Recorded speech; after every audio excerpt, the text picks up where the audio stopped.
Mi nombre es Alena Jones, y lo que estoy a punto de compartir sacudirá fundamentalmente tu comprensión de la realidad y de la época en la que vivimos. He pasado meses debatiéndome sobre si debía hacer esto público, sabiendo el escepticismo y las burlas que suelen seguir a relatos como este, pero ya no puedo permanecer en silencio.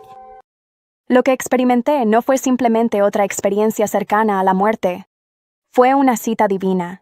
Un momento cuidadosamente orquestado en el que el velo entre nuestro mundo y lo eterno fue descorrido. El Señor me mostró eventos que ya están ocurriendo a nuestro alrededor, cosas sobre la batalla final que ya no puedo guardar para mí misma. La gente necesita saberlo, necesitan prepararse.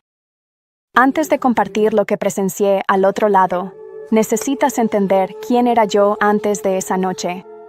Era lo que muchos considerarían una cristiana normal, lo suficientemente fiel como para asistir a la iglesia la mayoría de los domingos, dar gracias antes de las comidas y ofrecerme como voluntaria ocasionalmente en la comunidad. Trabajaba como enfermera en el Hospital General Memorial, tenía un pequeño círculo de amigos cercanos y llevaba una vida relativamente tranquila en los suburbios de Minnesota.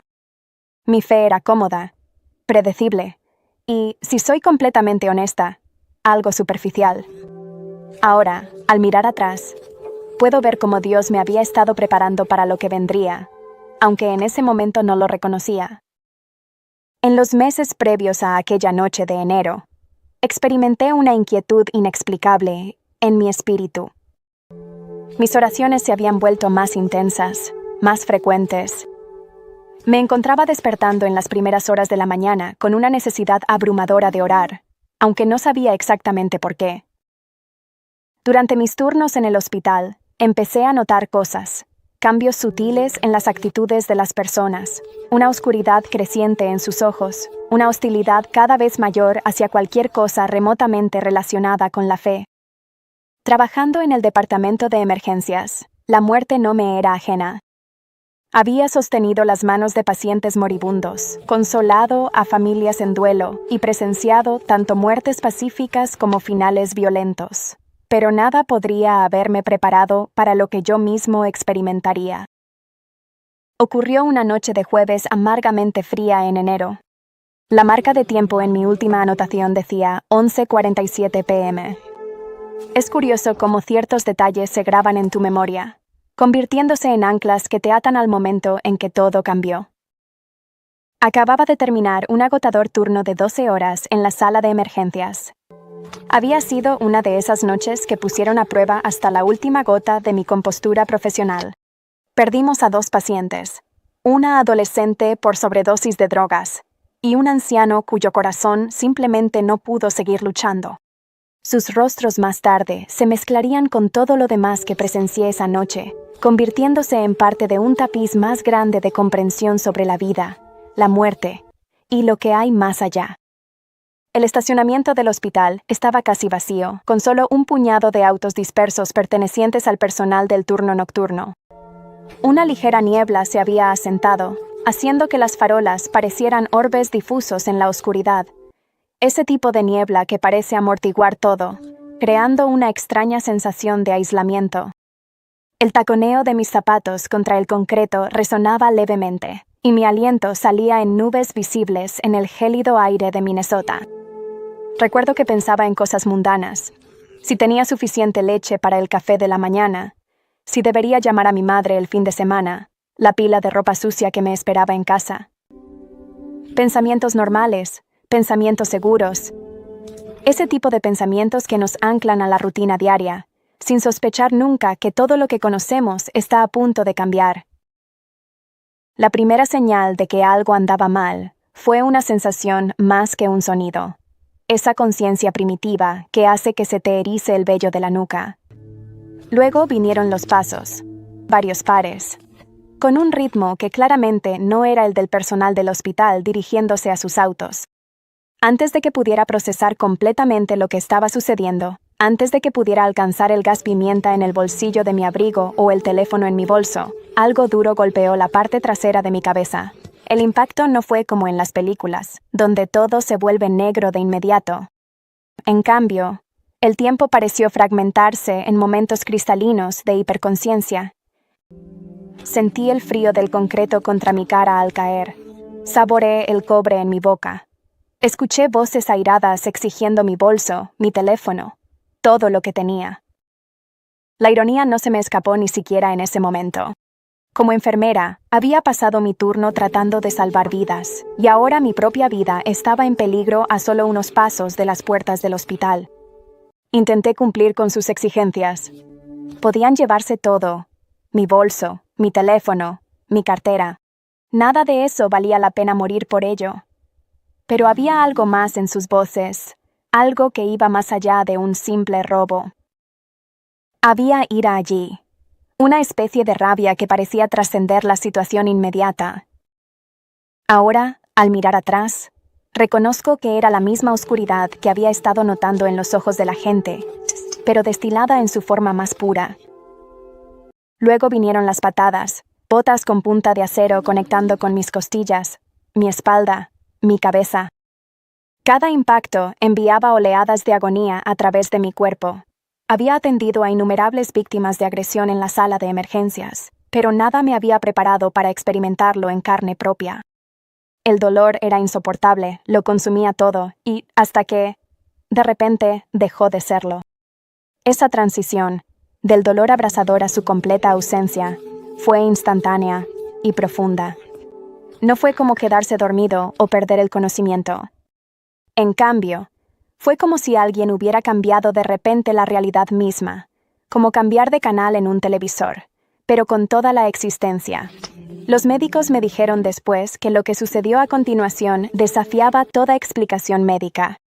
Según sus registros, estuve clínicamente muerto durante exactamente 10 minutos y 25 segundos. Mi corazón se había detenido por completo. Sin pulso, sin actividad cerebral, nada. El equipo de trauma, mis colegas, mis amigos, trabajaron desesperadamente para reanimarme. Pero durante esos 10 minutos y 25 segundos, según toda definición médica, yo estaba muerto. Pero ¿a dónde fui? A donde él me llevó. El tiempo no tenía significado allí. Lo que experimenté en esos breves minutos terrenales se sintió como una eternidad, y sin embargo, de alguna manera, también como un solo instante. Era como si hubiera salido fuera del tiempo mismo, hacia una dimensión donde pasado, presente y futuro existían simultáneamente. En los meses desde aquella noche, he luchado por encontrar las palabras adecuadas para describir lo que experimenté. ¿Cómo se explican colores que no existen en la Tierra? ¿Cómo se describen sensaciones que no tienen equivalente terrenal? El lenguaje humano se siente terriblemente insuficiente para captar la realidad de lo que hay más allá de nuestra existencia material. Lo primero que noté fue la luz. Pero llamarla luz es como llamar agua al océano.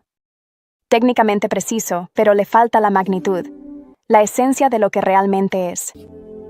No eran las luces fluorescentes y frías del estacionamiento del hospital, ni el cálido resplandor del amanecer, ni ningún otro tipo de luz que conozcamos en la Tierra. Era una luz viva, si es que eso tiene sentido, cálida, inteligente, envolvente. Parecía provenir de todas partes y de ninguna a la vez. Y no solo iluminaba, sino que revelaba. En esa luz, me sentía ingrávido, libre de todo dolor físico y de cualquier limitación. Más que eso, me sentía consciente, verdaderamente y completamente consciente, como si fuera la primera vez en mi vida. Era como si hubiera pasado toda mi existencia mirando la realidad a través de una ventana empañada, y de repente el vidrio se hubiera limpiado por completo. Todo era más claro, más nítido, más real que lo que consideramos realidad en nuestra existencia física. Lo que sucedió después cambiaría no solo mi comprensión de la vida y la muerte, sino también mi entendimiento del tiempo, la realidad, y la propia naturaleza de la batalla en la que todos estamos involucrados, lo sepamos o no. Pero antes de compartir esos detalles, necesitas entender algo crucial. Lo que presencié no fue solo una serie de visiones o una experiencia cercana a la muerte como normalmente las concebimos. Fue una cita divina, Un encuentro cuidadosamente planeado, para advertir y preparar a quienes tienen oídos para oír y ojos para ver. La verdad es que yo no era una persona especial. No era particularmente espiritual ni perspicaz. No. Había pasado años en un estudio bíblico profundo, ni en el campo misionero. Yo era, según la mayoría de los estándares, un cristiano común viviendo una vida común. Y creo que precisamente por eso fui elegido para esta experiencia. Porque si Dios pudo revelar estas cosas a alguien como yo, entonces su mensaje es para todos, no solo para la élite espiritual. En las semanas previas a esa noche, hubo señales, indicios sutiles de que algo se avecinaba. Había experimentado una creciente sensación de urgencia en mi vida de oración, aunque no podía explicar por qué. Durante mis turnos en el hospital, había notado una oscuridad espiritual creciente que parecía estar afectando no solo a las personas, sino a sistemas e instituciones enteras.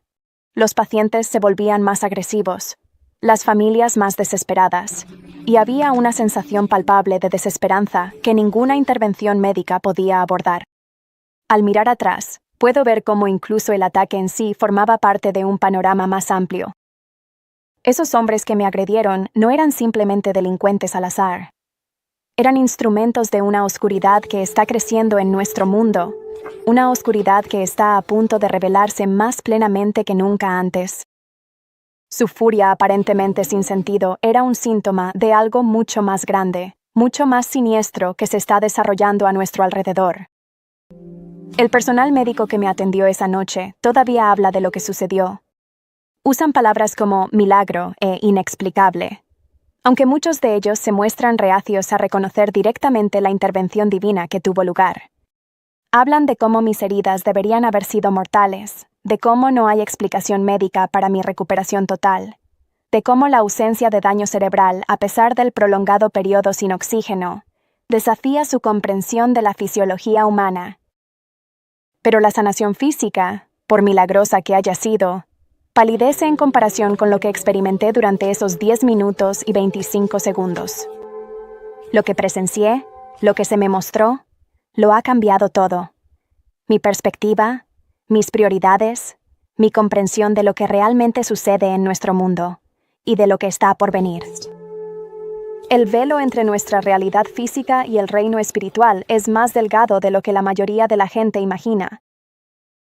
Lo que experimenté esa noche no fue solo un viaje al cielo ni una experiencia cercana a la muerte típica. Fue un recorrido guiado tanto por los acontecimientos actuales como por los que están por venir, mostrado por aquel que sostiene todo el tiempo en sus manos.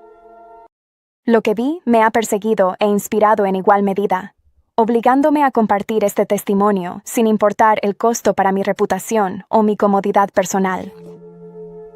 Mientras yacía allí en el estacionamiento del hospital, con mi cuerpo terrenal enfriándose sobre el concreto, mi espíritu estaba a punto de embarcarse en un viaje que revelaría la verdadera naturaleza de la batalla de la que todos formamos parte, lo reconozcamos o no.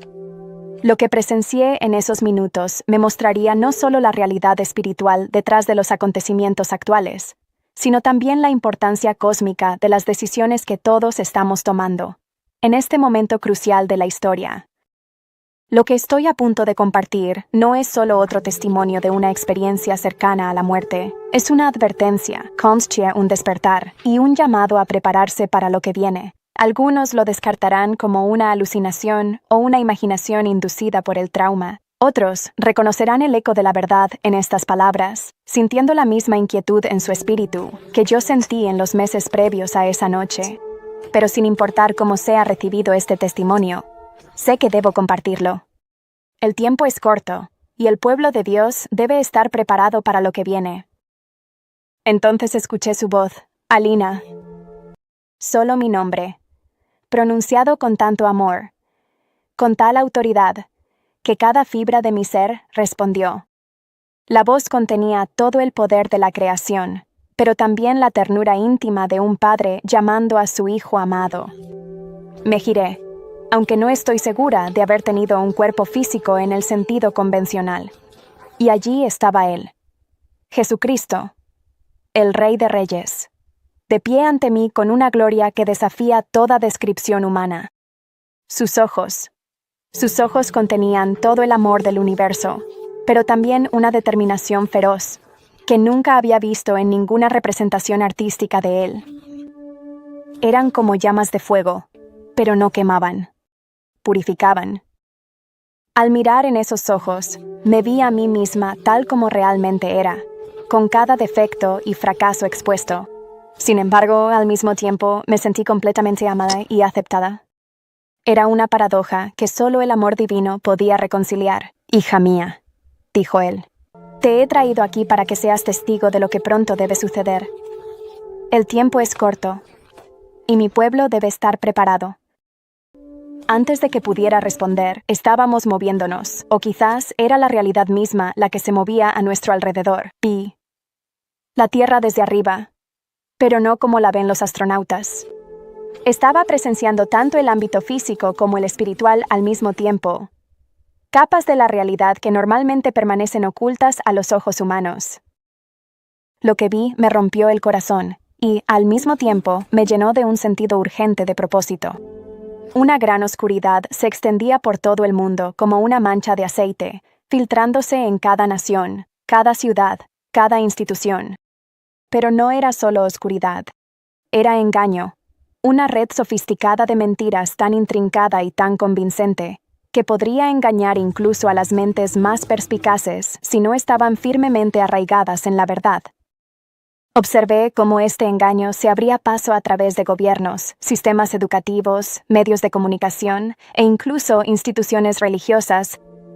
Lo más aterrador era lo sutil que resultaba al principio. Pequeños compromisos que parecían inofensivos. Ligeras modificaciones a la palabra de Dios para hacerla más aceptable. La mezcla de la verdad con falsedades cómodas.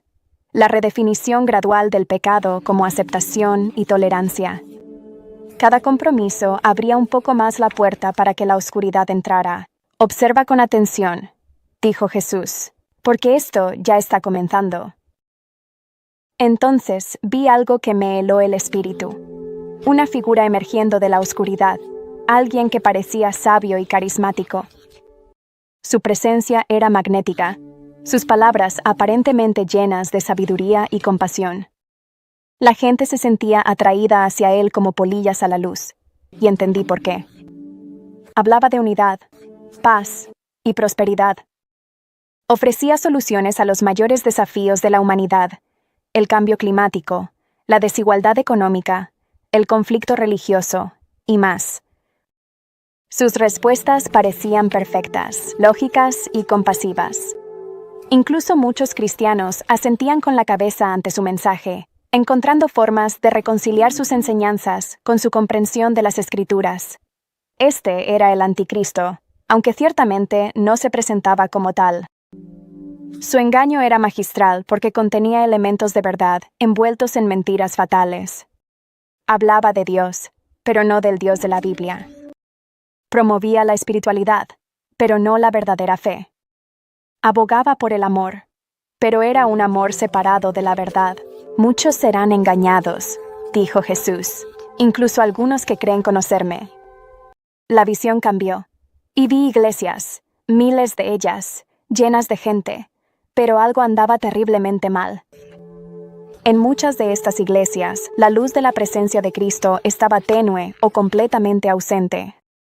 La gente seguía las rutinas de la adoración, decía todas las palabras correctas, levantaba las manos en alabanza, pero sus corazones estaban lejos de Dios. Tenían una apariencia de piedad, pero negaban su poder, tal como advierte la Biblia. Su fe era superficial, basada en experiencias emocionales y en un cristianismo cultural, en lugar de una relación profunda con Jesucristo. Pero entonces vi algo que me llenó de esperanza.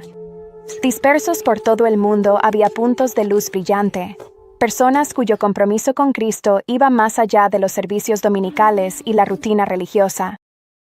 Estos creyentes estaban siendo preparados a través de pruebas y tribulaciones, refinados como el oro en el fuego. No eran necesariamente los cristianos más prominentes o visibles públicamente. Muchos eran personas comunes que llevaban vidas ordinarias, pero su devoción a Cristo era extraordinaria. Fui testigo del surgimiento del falso profeta, trabajando junto al anticristo, realizando señales y prodigios que engañaron a muchos. Implementaron un sistema global que parecía resolver los problemas económicos del mundo, pero tenía un precio: lealtad total a su sistema y a su líder. La tecnología detrás de este sistema era increíblemente sofisticada, integrando el control económico, social y político de maneras que habrían parecido imposibles hace solo unos años. Aquellos que se negaban a alinearse con este sistema eran gradualmente excluidos de la sociedad, incapaces de comprar o vender sin comprometer su fe. Pero aquí vi algo extraordinario. El pueblo de Dios, los verdaderos creyentes, estaban siendo provistos sobrenaturalmente, así como Él proveyó a Elías junto al arroyo de Kerit. Vi pequeñas comunidades de creyentes apoyándose mutuamente, compartiendo recursos, fortaleciéndose unos a otros en la fe. Tenían algo que el mundo no podía comprender, una paz que sobrepasaba todo entendimiento, incluso en medio de la persecución. El Señor me mostró cómo progresaría esta persecución. Comenzó de manera sutil: presión social, burlas y exclusión. Luego pasó a desafíos legales, restricciones económicas y, finalmente, persecución física. Pero lo que me asombró fue que la verdadera iglesia se fortalecía, no se debilitaba, bajo esta presión. La fe superficial que había caracterizado a gran parte del cristianismo contemporáneo fue consumida, dejando en su lugar una fe pura e inquebrantable. Vi a creyentes a quienes se les daba la oportunidad de negar a Cristo, de comprometerse solo un poco para escapar de la persecución. Algunos cedieron, pensando que podían mantener su fe en privado, mientras públicamente se conformaban a las exigencias del mundo. Pero este compromiso llevó a compromisos aún más oscuros, hasta que su luz se extinguió por completo. Otros se mantuvieron firmes, sin importar el costo, y su luz se hacía cada vez más brillante. Jesús me mostró cómo el enemigo estaba usando la tecnología para facilitar este gran engaño. Sistemas que parecían beneficiosos y convenientes se convirtieron en herramientas de control y vigilancia. Las plataformas de redes sociales, las monedas digitales, la inteligencia artificial, todas estaban siendo utilizadas como armas contra los verdaderos creyentes. Pero Dios dio sabiduría a su pueblo para enfrentar estos desafíos sin comprometer su fe. Algunos fueron llamados a permanecer dentro del sistema, como testigos, mientras que otros fueron guiados a apartarse, por completo. Luego Jesús me mostró algo crucial sobre el tiempo previo a estos acontecimientos. Vi cuán fundamental era para los creyentes estar arraigados en la palabra de Dios. Aquellos que realmente conocían las Escrituras y tenían una relación genuina con Cristo podían discernir la verdad de la mentira. No se dejaban influenciar por las señales y maravillas increíbles realizadas por el falso profeta, ni por los argumentos convincentes del anticristo. El papel de la oración en estos acontecimientos era mucho mayor de lo que la mayoría imagina. Vi cómo las oraciones del pueblo de Dios literalmente estaban reteniendo la oscuridad en ciertas regiones, creando espacios para que el evangelio siguiera extendiéndose. Cuando los creyentes oraban en unidad, sus oraciones se unían en fuerzas poderosas que contrarrestaban los planes del enemigo. Fui testigo de algo que cambió para siempre mi comprensión de la guerra espiritual. No se trataba de declaraciones ruidosas ni de técnicas espirituales. Se trataba de obediencia sencilla, de mantenerse firmes en la fe y de conservar corazones puros delante de Dios. Las armas más poderosas contra la oscuridad eran la fe inquebrantable, el amor sacrificial y el compromiso absoluto con la verdad.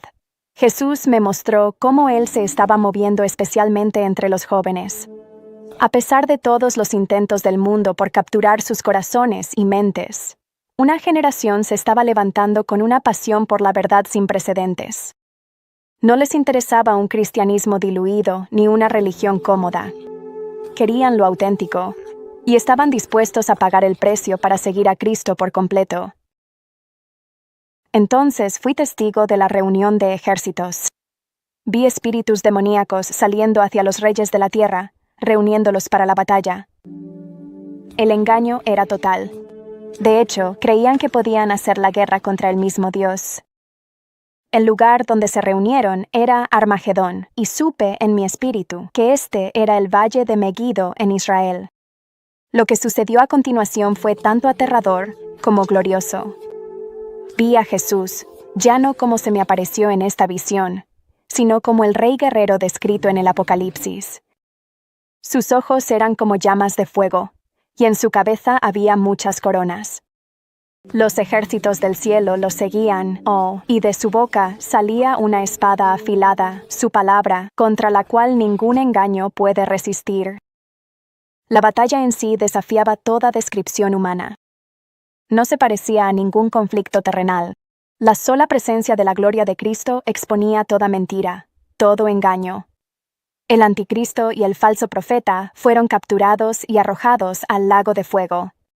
Sus ejércitos, reunidos en orgullo y rebelión, fueron derrotados por el aliento de su boca.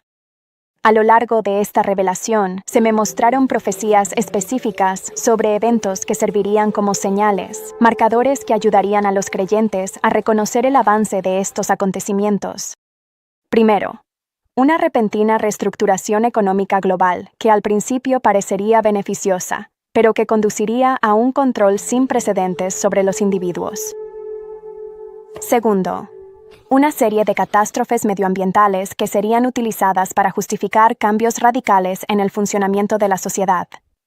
Tercero, un acuerdo de paz que involucra a Israel y que parecería resolver conflictos ancestrales, pero que en última instancia conduciría a una mayor agitación. Cuarto, un avance tecnológico que prometería resolver los mayores problemas de la humanidad, pero que se convertiría en una herramienta de control.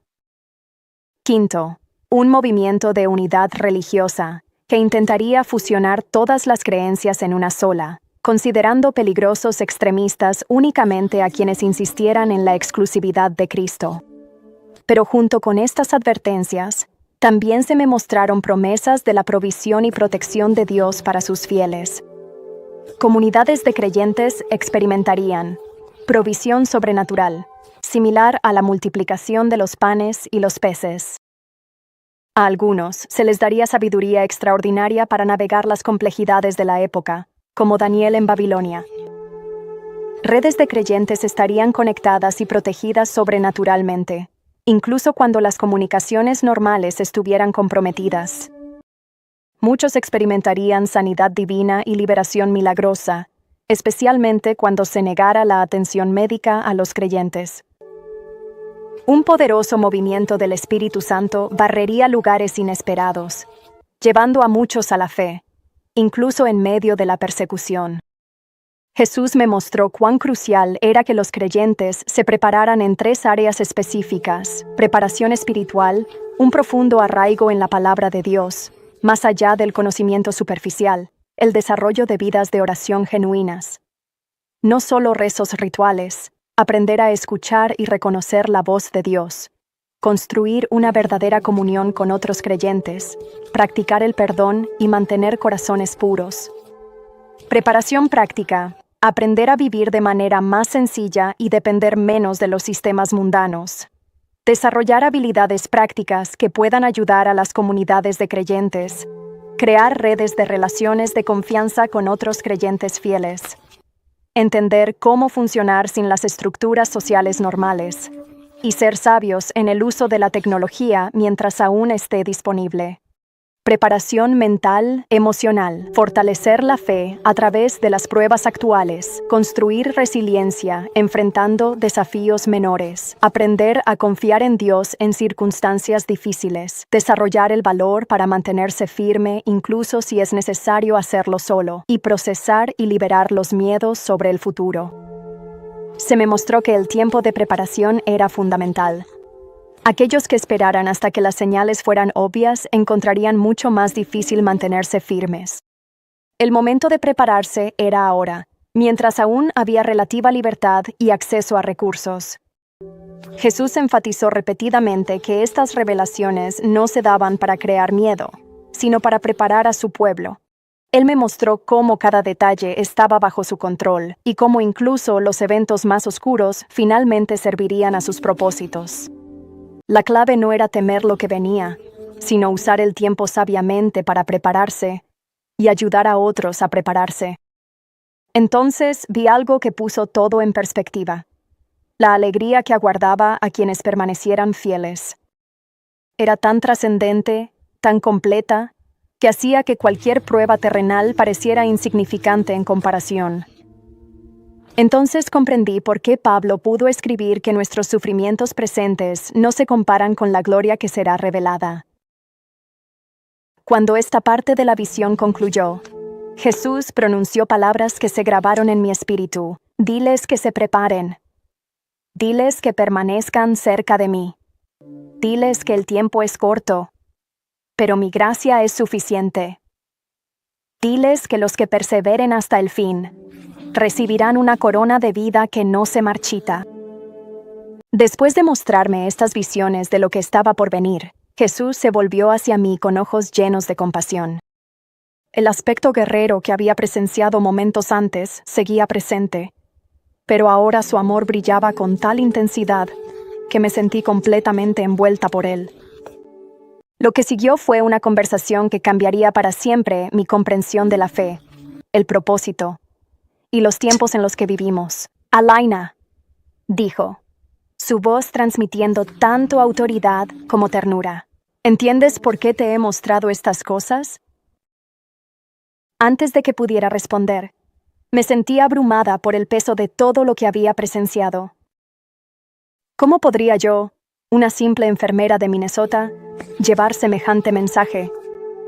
Como si leyera mis pensamientos, y tal vez lo hacía. Jesús sonrió. Tu insuficiencia es tu calificación, dijo suavemente. Yo escojo las cosas débiles del mundo para avergonzar a las fuertes. Es precisamente tu sencillez lo que hará que otros te escuchen.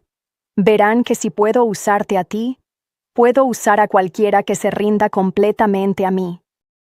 Luego comenzó a explicarme cosas que me habían desconcertado durante toda mi vida cristiana. Preguntas sobre el sufrimiento, sobre por qué permite que sucedan ciertas cosas, sobre la relación entre el libre albedrío y su soberanía. Sus respuestas eran profundas, pero sencillas, profundas, pero absolutamente claras. Comprendí que mucho de lo que consideramos dificultades en realidad es preparación. Y lo que vemos como retrasos a menudo es el tiempo divino. La mayor batalla, explicó, no es entre el bien y el mal. Esa se resolvió en la cruz. La mayor batalla es por las mentes y los corazones de mi pueblo. El enemigo sabe que no puede ganar, pero puede engañar a muchos para que pierdan su recompensa y su efectividad en estos tiempos cruciales. Habló sobre la naturaleza del engaño, cómo funciona, por qué es tan efectivo y cómo protegerse contra él. El engaño, dijo, siempre mezcla la verdad con la mentira. Eso es lo que lo hace tan peligroso. El enemigo no viene con falsedades obvias. Viene con verdades a medias, escrituras tergiversadas y compromisos que suenan razonables. Lo que siguió fue una discusión detallada sobre el discernimiento. Jesús explicó que el verdadero discernimiento no consiste solo en distinguir entre lo correcto y lo incorrecto, sino en distinguir entre lo correcto y lo que casi es correcto. Me mostró cómo muchos creyentes serían engañados no por el mal evidente, sino por imitaciones que se parecen mucho al verdadero artículo. El engaño que viene, advirtió, será tan convincente que incluso los elegidos serían engañados si eso fuera posible. La única protección es un conocimiento íntimo de mi palabra y de mi voz. No conocimiento sobre mí, sino conocimiento de mí. Luego habló sobre la iglesia, y sus palabras fueron tanto amorosas como firmes. Gran parte de lo que hoy se llama iglesia no es mi iglesia, dijo. Los edificios no son mi iglesia. Los programas no son mi iglesia. Mi iglesia son mi pueblo, aquellos que me conocen, me aman y me siguen sin importar el costo.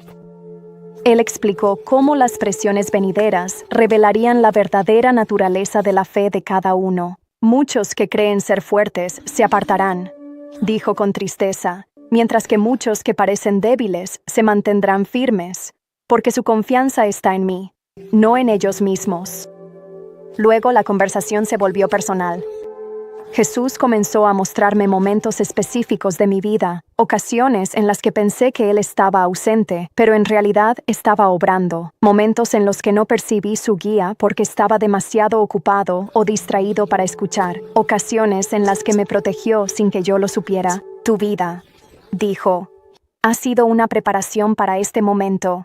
Incluso el ataque que te trajo aquí, yo no lo causé, pero lo utilicé. El enemigo lo planeó para mal, pero yo lo destiné para bien, para lograr lo que está sucediendo ahora. Habló sobre mi papel futuro, no en términos de eventos específicos, sino en cuanto a propósito y llamado. Serás un testigo, Jesús dijo, no solo de lo que has visto aquí, sino de mi fidelidad en medio de las pruebas. Tu vida será un testimonio que fortalecerá a otros cuando su fe sea puesta a prueba. Luego Jesús comenzó a darme instrucciones específicas sobre lo que debía hacer cuando regresara. Algunos rechazarán tu testimonio, dijo, y algunos se burlarán. No dejes que eso te perturbe. Comparte lo que has visto con aquellos que tengan oídos para oír. Yo pondré a las personas correctas en tu camino en el momento adecuado. Él explicó que enfrentaría oposición, pero que no debía temerle. La oposición, dijo, a menudo es una confirmación de que estás en el camino correcto. El enemigo no pierde el tiempo atacando lo que no representa una amenaza para sus planes.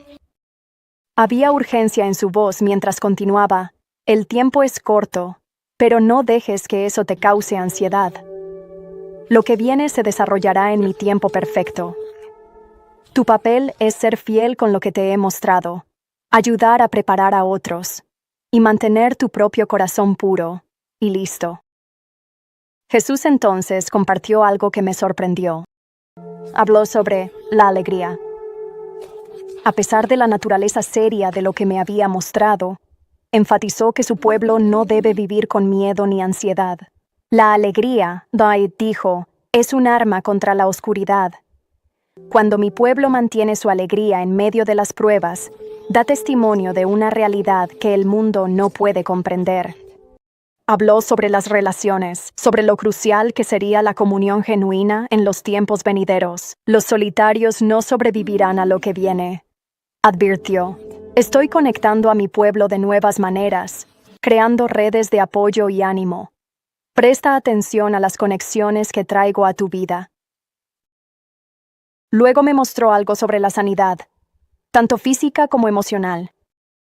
Vi cómo muchos de su pueblo llevaban heridas que necesitaban ser sanadas antes de poder mantenerse firmes en las pruebas venideras. Parte de tu papel, dijo, será ayudar a otros a encontrar sanidad e integridad en mí. Tu experiencia como enfermera te ha preparado para esto, pero ahora ayudarás a sanar heridas más profundas. Luego, la conversación se centró en asuntos prácticos. Jesús me dio indicaciones específicas sobre cómo compartir mi testimonio, cómo ayudar a otros a prepararse y cómo mantener mi propia fortaleza espiritual. Él enfatizó la importancia del equilibrio, de no enfocarme tanto en los eventos futuros como para descuidar las responsabilidades presentes, pero tampoco absorberme tanto en la vida diaria como para olvidar la urgencia de estos tiempos. Cuando regreses, dijo él, las cosas parecerán iguales, pero tú las verás de manera diferente. No esperes que los demás lo entiendan de inmediato. Algunos solo comprenderán cuando los acontecimientos comiencen a desarrollarse tal como te los he mostrado. A medida que nuestra conversación llegaba a su fin, Jesús me dio 3 tareas específicas.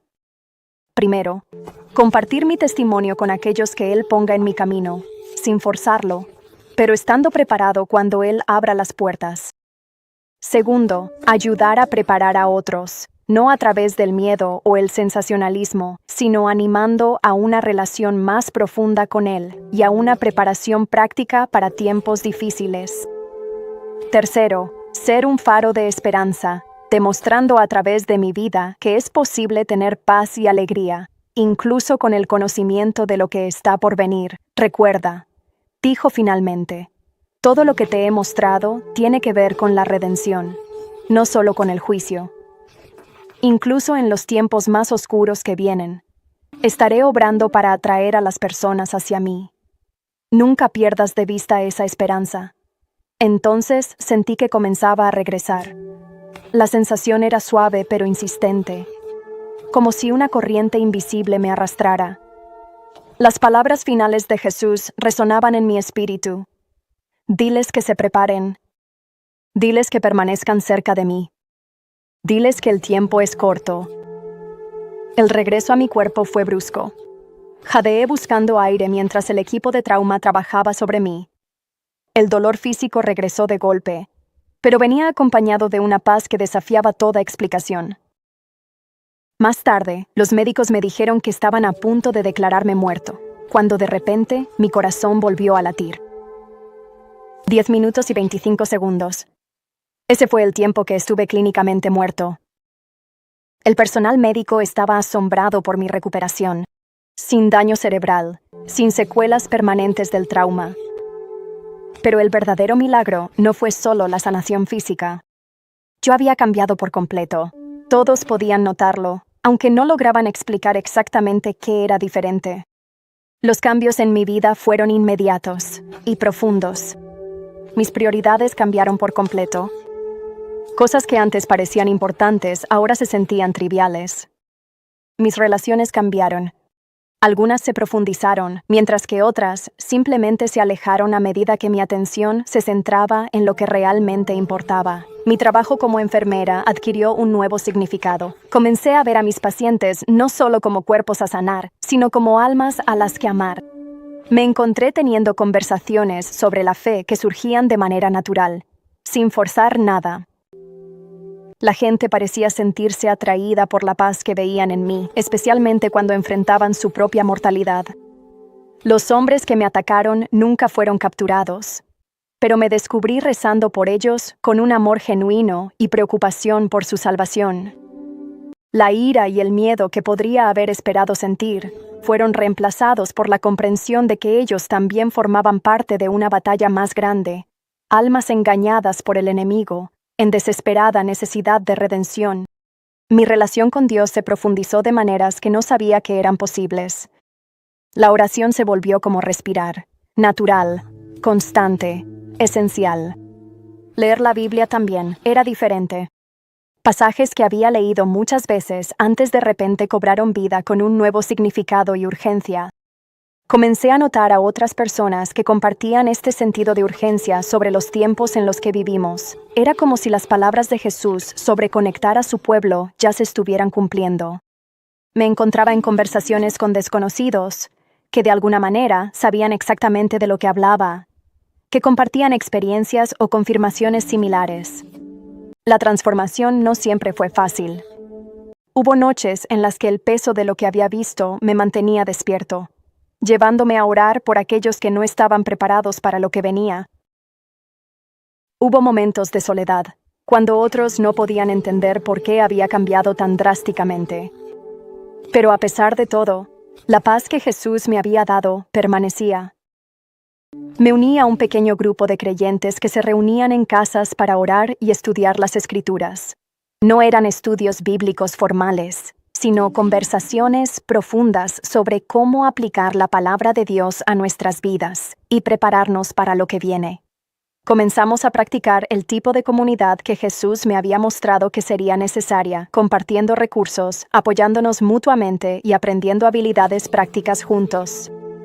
Mi actitud hacia las posesiones cambió.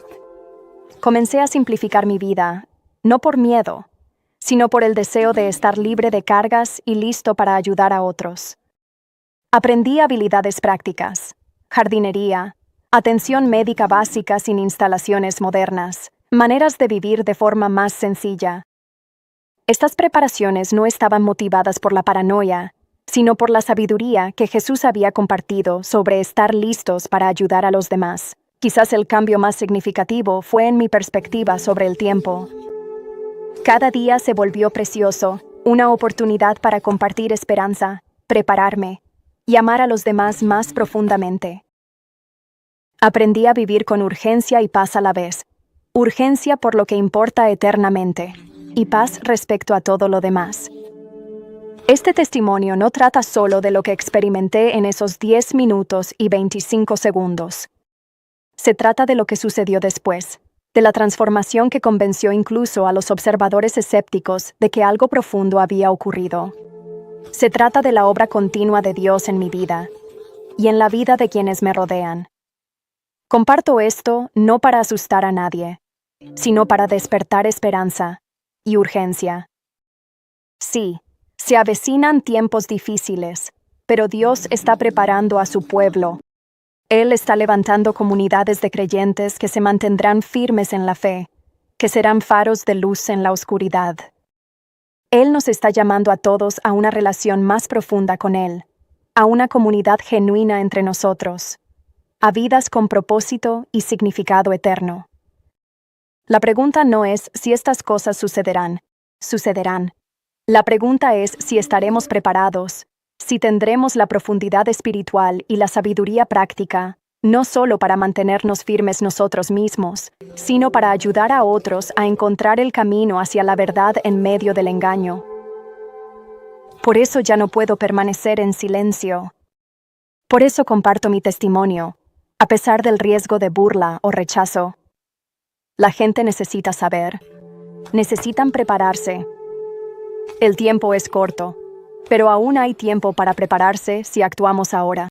Cada día desde aquella noche, he vivido con una conciencia más profunda de la batalla espiritual que se libra a nuestro alrededor y de la importancia crucial de estar preparados para lo que viene. Pero también he vivido una experiencia más profunda del amor de Dios, de su paz y de su poder para transformar vidas ordinarias, con propósitos extraordinarios. Ahora la decisión está en manos de cada persona que escuche este testimonio. ¿Profundizarás en tu relación con Jesús? ¿Le permitirás que te prepare para lo que viene? ¿Serás uno de esos puntos de luz que vi esparcidos por todo el mundo, manteniéndote firme en la fe sin importar lo que suceda? El momento de decidir es ahora. El momento de prepararse es ahora. Que Dios te conceda ojos para ver, oídos para oír, y un corazón dispuesto a responder a su llamado en estos tiempos cruciales.